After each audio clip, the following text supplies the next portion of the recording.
Sus games are nothing new in Roblox. Ew! That's like some alien predator My sister on Roblox. No way. Did that happen in Kamaru Naegi?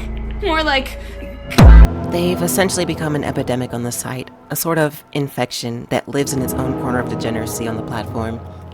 We've all come across this sort of deplorable content at one point or another, whether it be firsthand or through the content of people for and against it. This kind of content has been dubbed as Rule 63, or R63 for short. By original definition, R63 can be described as, and I quote, Rule 63 is an internet rule that means, for any given male character, there is a female version of that character.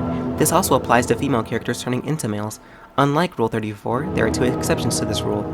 A. The male character is already so androgynous that a female version would be basically the same. Or B. The female version hasn't been drawn yet. In more recent times in the scene of Roblox, this definition has been diluted a bit. It's essentially just gone from being gender-swap material to also degrading 29 rules for a more inappropriate setting for the primary demographic of the platform. They took down Hentai Heaven! No! 您名下业务出现违规异常，了解详情。 Many of the individuals who indulge in this kind of content probably enjoyed playing the original Get Eaten game a little too much as a kid. I'm not here to lecture you on the argument of, oh my god, is that NSFW on a kid's game? No. I'm actually here to talk about a diamond in the rough, an urchin in the desert, if you will. Allow me to introduce to you, Get Eaten by a Furry.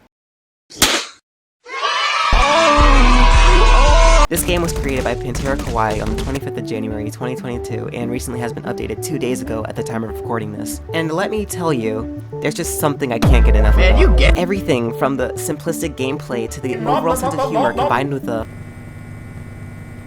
the frequency of updates and the overall currently existing content make for some good replay value and a kind of funny way to pass the time with your friends. I'd hate to spoil everything that this game has to offer, so if I've made you at all a little interested, go play it. What, there's no bit here. Just go play it. You've got 5 seconds. Go play the game. Grab your friends, or don't. Play solo like I did. Go play the game, please.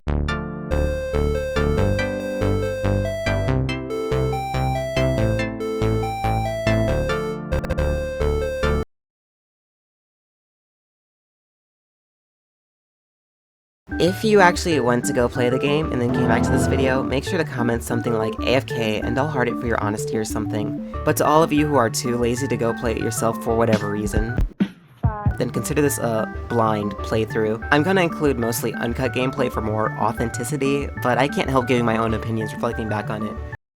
First loading into the game, and you're immediately greeted by 6 different characters and a donation board. There's a few things I mentioned that you can do before going into the characters. You can donate to the game. Here comes the money! You can do a little obby and get leafied. You can even get Hanacode. Or vibe with Colin for a while. Although I would like to talk about the base plate all day, you're obviously not here for that. So, regrettably, and very hesitantly, let's dig in, I suppose.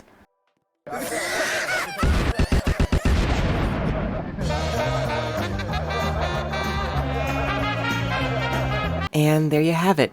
Video's over. I'm only kidding. But then again, I could just be lazy and cut the video here because I feel like it. I've made up my mind. Well, as you can see, this game actually is a troll game here to make fun of the games that actually follow this trend. One attention to detail that I admire is how Puro is the only character with the custom death message. Now, how would I describe the overall gameplay? It's decent. I mean, it isn't super boring, but you easily find it's pretty shallow. Welcome to character, get trolled. Welcome to another character, get trolled. Get Hanacode once in a while, then rinse and repeat. It all really boils down to the amount of actually funny jokes in this video. It would be a really nice touch if there were more to this game other than getting eaten 5 times over.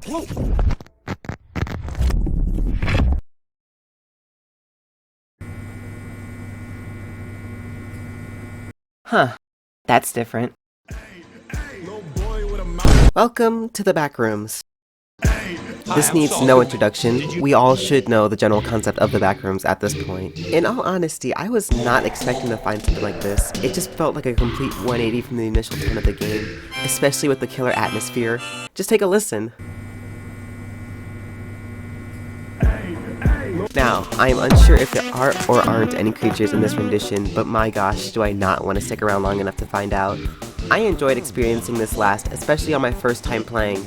I can only hope to imagine what someone going in blind may feel once the atmosphere of the game just plummets to inexplicable depths. Alongside all this, the constant relentless ambience of the lights and the disorienting repeating patterns of the cardboard carpet and the saturated beige of the walls make for one of the most eerie experiences that catches you off guard so abruptly.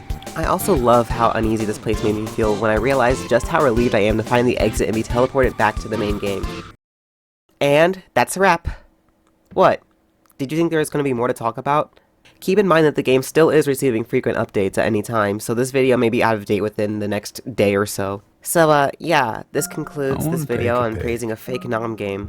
I don't know why I put time into this, but more importantly, I don't know why you are still here watching it.